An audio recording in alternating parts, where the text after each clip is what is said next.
for the gram. Oh wait, shit.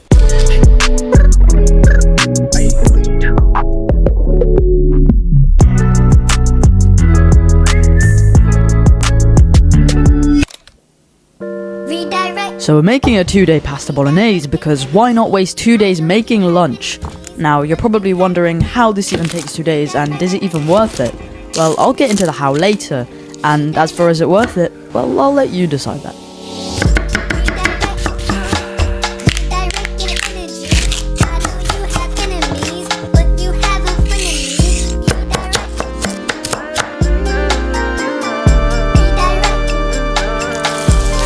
Start by sauteing your mirepoix in hot pan with some olive oil. I like to mince the celery leaves and add that in too, but that's optional. And unless you're a psychopath, add some minced garlic in there as well. Obviously. Then my fridge started sounding like it was gonna explode. What the For the next step, we're just adding in some spices to give the sauce a bit more flavour. I'm not giving any measurements here, by the way, because I was just using feeling. So if you're gonna cook this, just use feeling. It's not that hard. For the meat, I'm using Italian sausages and beef. You know what? I actually don't trust you guys, so I'm gonna leave rough measurements in the description. And you'll want to go ahead and remove the lining from the sausages.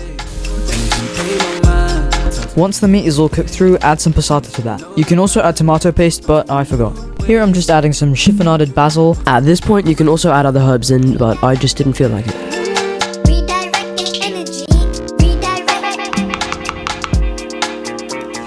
Ow! Oh yeah.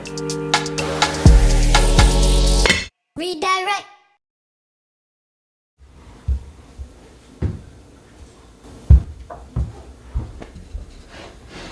Good morning!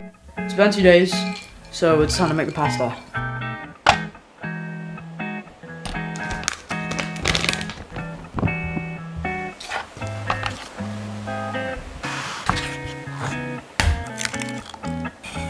Start by separating 6 egg yolks and put that in a bowl to the side.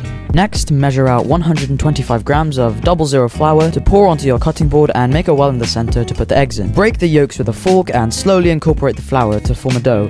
You'll also want to use a bench scraper to help you with this part. And keep in mind that you can also double, triple, or even 4 times this recipe if you're making it for more people. Use your hands to help the mixture come together and keep kneading it until it forms a smooth dough. Finally, you can cover it in plastic wrap and let it sit in the fridge for at least half an hour.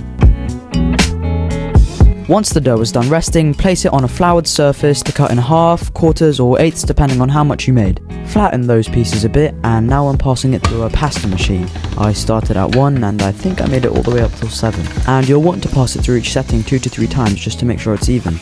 After this, you can cut the sheets to be smaller and then pass it through the fettuccine or spaghetti attachment, but I like to cut it by hand as I find that it gives better texture. So you can fold them into little packets, slice it up, and now you have pasta. Boil your pasta in salted boiling water for a couple of minutes until it's ready. Now you can add that to a bowl with some of your 2-day sauce, mix it up, and I'm also going to add some parmigiano, and now finally we can add it to a different bowl along with some more of that sauce on top and some more parmigiano. And now finally, after 2 days of waiting, we have this. Now it may not look like much, but trust me, if you make this, this will be one of the best pastas you ever had. It's just got this deep flavour and it's just good, bro, okay, trust me. Yeah, that's just the best pasta recipe. So we know it was good, but was it worth the 2 days? Honestly, no. Boy, if you don't... I mean, it was great, but I don't think leaving it in the fridge for 2 days made a difference. You could just make the sauce, make the pasta, and it's going to be, honestly, just as good. Right, so lesson learned. Don't waste 2 days waiting for the sauce, just make it in 1 day.